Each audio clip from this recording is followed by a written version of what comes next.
Hello students, welcome to another video. हमने last वाले video में हमने पढ़ा था वैधानिक निगम के बारे में। तो वो सार्वजनिक का ही एक भाग था। आज हम पढ़ने वाले हैं गवर्नमेंट कंपनी के बारे में, सरकारी कंपनी के बारे में, वो भी इसी का ही एक पार्ट है। सरकारी कंपनी का अर्थ देख लेते हैं सबसे पहले कि सरकारी कंपनी बेसिकली होती क्या है। इन कंपनियों की स्थापना भारतीय कंपनी अधिनियम 2013 के अंतर्गत की जाती है। तो कैसे की जाती है इनकी स्थापना, इसमें साफ साफ दिया हुआ है कि इन कंपनियों की स्थापना की जाती है भारतीय कंपनी अधिनियम 2013 के अंतर्गत। ये सरकारी कंपनियां होती हैं, लेकिन इनका निजी क्षेत्र की कंपनियों के समान इनका भी पंजीकरण और संचालन कंपनी अधिनियम के प्रावधानों के अनुसार ही होता है। तो इसमें दिया गया है कि होती तो ये सरकारी कंपनी है, लेकिन इनका जो पंजीकरण मतलब रजिस्ट्रेशन और संचालन एक सरकारी कंपनी के प्रावधान के अनुसार ही होता है। जो कंपनी एक्ट, जो कंपनी अधिनियम 2013 बनाया गया है गवर्नमेंट का, उसके अकॉर्डिंग ही उसमें जो भी रूल्स रेगुलेशन, जो भी नियम कायदे लिखे गए हैं, उसी के अनुसार ही इसका जो संचालन है और पंजीकरण है किया जाएगा। तो अब डेफिनेशन देखते हैं इसकी। कंपनी अधिनियम 2013 की धारा 245 के अनुसार एक सरकारी कंपनी वह कंपनी है जिसकी कम से कम 51% चुकता अंश पूंजी कितनी होनी चाहिए। देखो 51%, यहाँ 51% का मतलब है मोर देन हाफ। मतलब किसी भी चीज़ का आप क्या सोच सकते हैं कि वो 100% होती होगी। कोई भी चीज़ है जो 100% है, ठीक है। 50% का मतलब बराबर की भागीदारी, लेकिन जब बात आ जाती है 51% की, इसका मतलब इसकी भागीदारी 1% से बढ़ गई, मतलब आधी से ज़्यादा हो गई है। तो ऐसी कोई भी कंपनी जिसकी कम से कम 51% चुकता अंश पूंजी या तो केंद्र सरकार या फिर राज्य सरकार के पास है। तो या तो वो किसके पास हो, या तो केंद्र सरकार के पास या फिर राज्य सरकार के पास, या फिर कुछ पूंजी केंद्र सरकार के पास तथा शेष एक या एक से अधिक राज्य सरकार के पास है, तथा उनमें वह कंपनी भी सम्मिलित है जो किसी सरकारी कंपनी की सहायक कंपनी है। तो इसमें यह कहा गया है कि ऐसी कोई भी कंपनी जिसकी 51% चुकता अंश पूंजी या तो केंद्र सरकार के पास या फिर राज्य सरकार के पास है, या फिर कुछ केंद्र सरकार के पास, मतलब 50% केंद्र सरकार के पास और 50% राज्य सरकार के पास है, तो भी वो सरकारी कंपनी मानी जाएगी। या फिर ऐसी कोई कंपनी जो किसी सरकारी कंपनी की सहायक कंपनी है, ऐसी कोई भी कंपनी जो काम करने में किसी सरकारी कंपनी की सहायता कर रही होती है, वो भी सरकारी कंपनी मानी जाएगी। तो ये इसका अर्थ है कि 100% शेयर कैपिटल में से आपको 51% शेयर कैपिटल किसके पास होनी चाहिए, या तो केंद्र सरकार के पास या फिर राज्य सरकार के पास, या फिर 50% केंद्र के पास और 50% राज्य सरकार के पास होनी चाहिए। तो ये अर्थ समझ में आ गया सरकारी कंपनी का। नेक्स्ट अपन आते हैं कि ऐसी कई सरकारी कंपनियां हैं, इनके एग्जाम्पल दिए हुए हैं, जैसे Steel Authority of India Limited, Bharat Heavy Electricals Limited, Coal India Limited, State Trading Corporation of India etcetera. ये सब क्या है, एग्जाम्पल है इसके। इसको ये ध्यान रखने की बात है कि कौन कौन सी सरकारी कंपनियां भारत में वर्क कर रही है। ये सिर्फ ऐसा नहीं है कि सिर्फ यही कंपनियां, इनके अलावा और भी बहुत सारी ऐसी सरकारी कंपनियां हैं जो इंडिया में वर्क कर रही है। नेक्स्ट अपन आते हैं इनकी विशेषताओं के बारे में कि इनमें न्यूनतम 7 सदस्य होनी चाहिए। मिनिमम मेंबर लिमिट है 7। अगर इसमें 7 से कम सदस्य होंगे तो सरकारी कंपनी नहीं मानी जाएगी, ठीक है। तो इसमें कम से कम 7 सदस्य तो होने ही चाहिए। दूसरी है कि सदस्य की अधिकतम संख्या अंशों की संख्या के बराबर होती है। अगर कंपनी में 100 अंश है तो उसकी कंपनी के मेंबर कितने हो सकते हैं, ज़्यादा से ज़्यादा 100, और कम से कम 7 मतलब 7 तो होने ही चाहिए। तो सदस्य की अधिकतम संख्या किस पे निर्भर करती है, अंशों की संख्या पर। अगर कंपनी में 1000 शेयर है तो कंपनी के 1000 मेंबर हो सकते हैं, ठीक है। तो जिसके अंशों के हस्तांतरण पर कोई प्रतिबंध नहीं होता। अंशों का हस्तांतरण मतलब वो अपने जो अंश है वो जनता में इशू कर सकती है, जनता में बांट सकती है, ठीक है। प्राइवेट कंपनी जो होती है वो अपने अंश जनता में नहीं बांट सकती, जबकि गवर्नमेंट कंपनी अपने अंशों को जनता में हस्तांतरित कर सकती है। तो यही बात दी हुई है कि इसके अंशों के हस्तांतरण पे कोई प्रतिबंध नहीं होता है। नेक्स्ट है जो अपने अंश क्रय करने जनता को आमंत्रित करती है और उसे अपने वार्षिक लेखे प्रकाशित करना आवश्यक होता है। वार्षिक लेखे का मतलब उन्होंने पूरे वर्ष में क्या किया है, ये सब किसको दिखाना जरूरी होता है, हमारे अंशधारक को। अंशधारक कौन होता है, जिसने हमारे कंपनी के अंश खरीदे हैं उसे हम अंशधारक कहते हैं।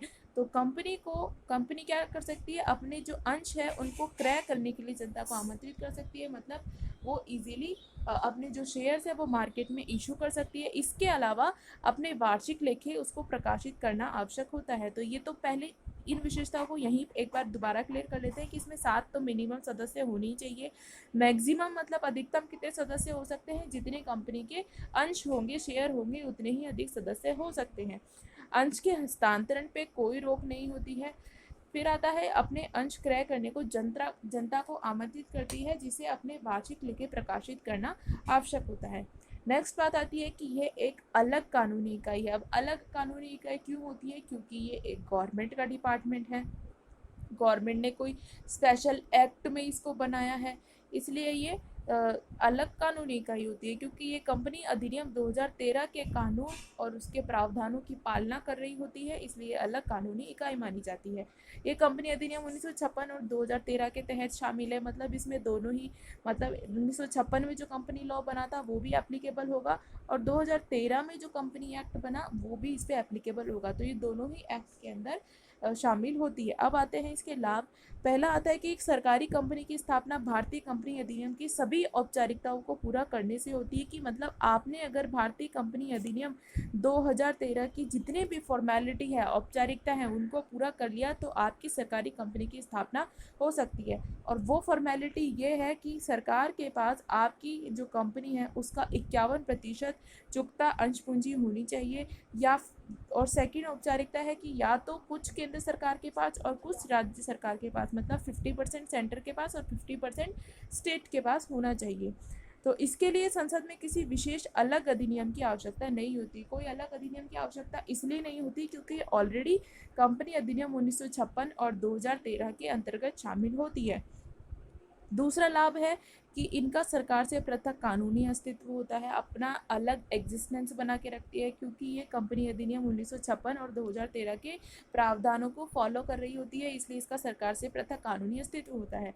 प्रबंध संबंधी निर्णय लेने में इन्हें पूर्ण स्वतंत्रता होती है तथा ये सभी निर्णय व्यावसायिक दूरदर्शिता को देखते हुए ही लिए जाते हैं। व्यावसायिक दूरदर्शिता का मतलब है हमारे भविष्य में क्या होने वाला है, भविष्य में क्या हो सकता है, इसको देख करके ही निर्णय लिए जाते हैं। और ये ज़रूरी नहीं कि इसके सभी निर्णय सरकार ले, इसमें सरकार ने एक अलग से बोर्ड ऑफ डायरेक्टर मतलब कि निर्देशक लगाए हुए होते हैं, जो कि सरकार के बिहाफ पे, सरकार के हिसाब से निर्णय लेते हैं। ठीक है, तो इनका निर्णय लेने में इनको पूर्ण स्वतंत्रता होती है, और ये सारे निर्णय कैसे लेते हैं, व्यावसायिक दूरदर्शिता को देखते हुए लेते हैं। नेक्स्ट बात आती है कि उचित मूल्य पर वस्तु और सेवाओं को उपलब्ध कराकर ये बाजार में हावी हो जाती है और अस्वस्थ व्यावसायिक व्यवहार पर अंकुश लगाती है। पहली बात देखो इसमें आ रही है कि उचित मूल्य पर वस्तु और सेवाओं को उपलब्ध कराकर बाजार में हावी हो जाती है। अभी जैसे कोई प्राइवेट कंपनी अगर मार्केट में वर्क कर रही है और वो कोई चीज़ 100 रुपये की बेच रही है, अब उसी चीज़ को कोई गवर्नमेंट कंपनी 90 रुपये की बेच रही है, तो वो बाजार पे कौन सी कंपनी हावी होगी, 90 वाली। तो उचित मूल्य पर वस्तु और सेवा को उपलब्ध कराकर बाजार में हावी हो जाती है और अस्वस्थ व्यवहारिक व्यवहार पर अंकुश लगाती है। अगर कोई ऐसा व्यवहारिक व्यवहार हो रहा है जो गलत है, जो नहीं होना चाहिए, उस पर कंट्रोल किसका रहता है, उस पर कंट्रोल पूरा रहता है गवर्नमेंट कंपनी का। ठीक है, अब लाभ हो गए तो कुछ सीमाएं भी होंगी गवर्नमेंट कंपनी की।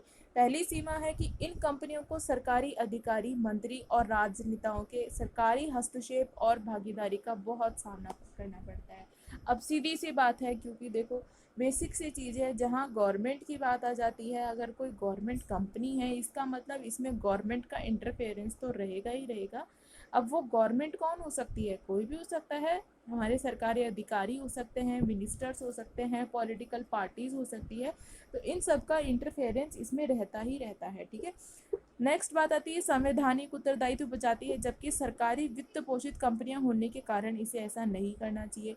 मतलब सरकार का जो संवैधानिक उत्तरदायित्व है उससे तो ये बचती रहती है, जबकि सरकारी वित्त पोषित कंपनी है, सरकारी वित्त पोषित का मतलब इसमें पूरा वित्त कौन लगा रही होती है, इसमें पूरा वित्त सरकार लगा रही होती है, इसलिए सरकारी वित्त पोषित कंपनी होने के कारण इसे अपने संवैधानिक उत्तरदायित्वों से नहीं बचना चाहिए, जबकि ये हमेशा बचती रहती है। यह संसद को सीधे जवाबदेह भी नहीं होती है। थर्ड बात आती है, एकमात्र अंशधारक सरकार होने के कारण इसका प्रबंधन और संचालन सरकार के ही हाथों में होता है। इस प्रकार अन्य कंपनियों के समान पंजीकृत होने के बावजूद भी इन कंपनियों का उद्देश्य समाप्त हो जाता है। मतलब अब हमने स्टार्टिंग में पढ़ लिया था कि 51% चुकता अंश पूंजी जब सरकार के पास है, मतलब आधी से ज़्यादा शेयर कैपिटल सरकार ने ले रखी है, तो सरकार ही इसका प्रबंध और संचालन करेगी।